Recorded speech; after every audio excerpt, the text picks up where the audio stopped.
I have a subscription level access to ChatGPT, and I wanted to create an image, a cartoon for a slide, and it was a cartoon of a teacher spoon feeding a student who looks like a snowflake. So I typed in something like this, create a cartoon of a snowflake being spoon fed, and this is what came out.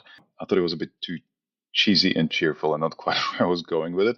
So I asked it to do a cartoon in the style of George Booth, try to make it black and white in color, and then get this weird setup of somebody eating soup out of with a spoon and a snowflake sitting down. So we did further adjustments, and essentially these are some of the prompts. So refine this cartoon so that it represents a frustrated teacher spoon feeding a frightened snowflake. Make it in the style of George Booth, but use less heavy background, make it more simple. And the black and white cartoon needs to be funny because it is absurd, as it represents an outdated perception of teaching and needs to be quite simple and direct. So this came up with, and actually it's not too bad for my purposes, nice little frightened snowflake on a chair and a very evil looking teacher with a spoon threatening it. Now I wanted to redraw it, and this is where it got interesting. With the same image of a teacher, but this time the student is an equal partner in discovery, and both student and teacher are excited to learn.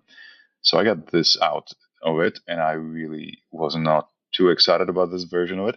So I tried to go back to the earlier cartoon, use the exact image of the teacher and the faded yellowish background as before. The teacher can wear the same clothes and can have the same disheveled hair as earlier, no longer has a spoon.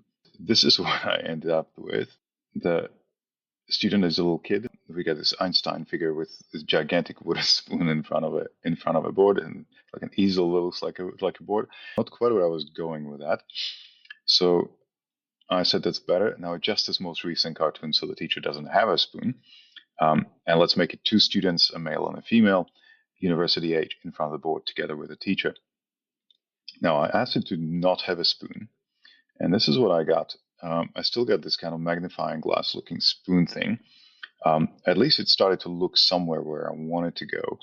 And this is where I discovered that I could do something different. This was a prompt that I gave it, and it just went away from where I wanted to go. So what I realized I can do is do a select tool and start actually working with an element of the picture and tell it, let's say, get rid of this one or change something. And as we went through, I just highlighted the head of the figure and asked him to make it female. Of course, it didn't change the rest of the body. And then gradually, we dressed the female teacher in business casual contemporary fashion and remove the spoon from her hand. Of course, we get this kind of pointing device in her hand. And then finally highlight the object.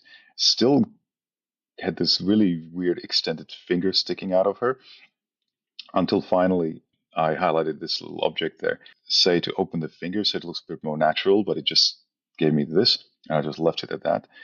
And finally, there were still the spoons lying around on the table, so I flagged these, and I said remove the highlighted spoons from the table, and I ended up with something like this. So in literally about 10 minutes or less, we get something like this that I can use for my slide.